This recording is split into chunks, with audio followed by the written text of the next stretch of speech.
multiple subscriptions, bank accounts, and debit cards. How expensive can this be, and how much money can it cost your business? I have a whole bunch of subscriptions, just like those annoying notifications that keep coming up. All right, so this can cost you a lot of money, and you sign up with these things, and particularly if you're dealing with overseas outfits, they're not actually subordinate to Australian consumer law, of course. So if something goes wrong with a transaction or money gets taken out of your account, you've got very little recourse. And the Americans seem to be able to go for these debit cards as if you're a treasure trove. It costs you a lot of money. I'm Elise Lonsdale. This is Data Australasia, guided by lived experience, led by you. Thanks, Kylie, for that wonderful introduction. So let's see if we can't save some money, guys. It's costing me a bloody fortune.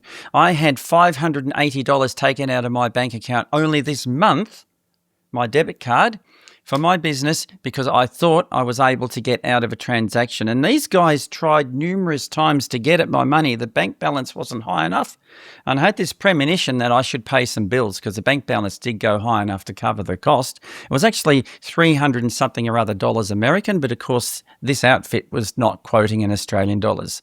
Now, if you buy something off Amazon or any outfit that's in Australia, particularly if it's got an overseas connection, which Amazon does, they will quote you prices in Australian dollars. But there's a lot of outfits like, it was WP Forms on my website. I don't use it much. And they were saying if I didn't pay, my account would be going back to a free account. And I thought, great, I'm not going to pay. That's, because I had to figure out where's the username, where's the password, is there an official record for it in my 1Password application? And I will do a talk on 1Password and logging in at some point. So you got all these different logins to these outfits. So I thought, okay, it's just going to time out. Well, earlier this month, something else took $170 out of my bank account. And only just the other day, another $50, $60 for QuickBooks, which I have to move away from. So all this money, and then there was Adobe, $99. I've spoken about that on here. I've been able to shut that down. Now, they have an Australian arm, so of course the money that you see charged is legally what you pay. So in other words, in Australia, consumer law dictates that the money quoted is what you pay. There's no more hidden extras. But when they're dealing with overseas outfits, then it's anything goes. And these Americans seem to be able to follow you around because they use a token on the debit card. So if you change your debit card details, they seem to be able to follow you. So you do need to watch the subscriptions you've had. And this is going to actually send me bankrupt.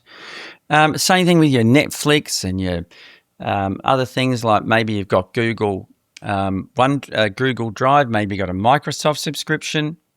I had until recently Adobe. So, and of course I've got Apple paying for some of these things. So I've decided what I'm going to do at the beginning of every month. I'm going to put $100 on my Apple account, and that will stop them from because it will go through that $100 first before it goes back to the debit card.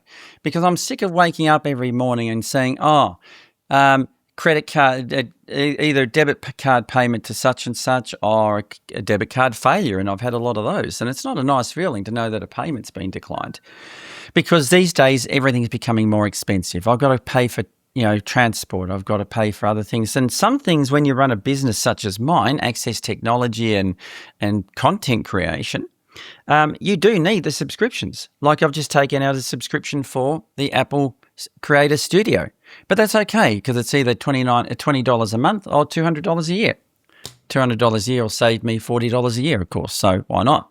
So that comes up in May, and I know it will come up every May. It's the same as the Typing Club subscription. The Typing Club has been a runaway success since I've had it since 2021. Kelly and I set that up.